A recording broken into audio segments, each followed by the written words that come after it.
Hello everyone, my name is Shisham. Here are my teammates Kailash and Ramnaran. Our project name is M2E. It means conversion of mechanical energy to electrical energy. Further explanation is Kailash. So it's the project idea simple. Many people don't go to gyms. Such people prefer walking in parks. In our area we have, in our localities and area we have many parks.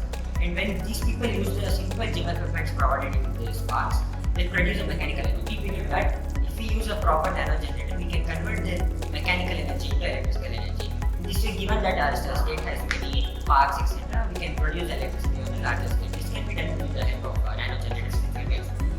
So nano generators, to make our project complete, nano generators is required. So here, nano generator is basically a technology which converts mechanical energy to electrical energy. So it has zigzag wires and it has silicon at the other end of the wires. So when the pressure is applied laterally on the nano generators, it converts the mechanical energy to electric energy. So further advantages and disadvantages of this project will be explained by Shisham.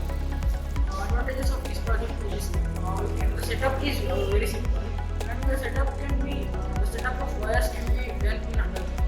The disadvantages are the equipments will be harder to use.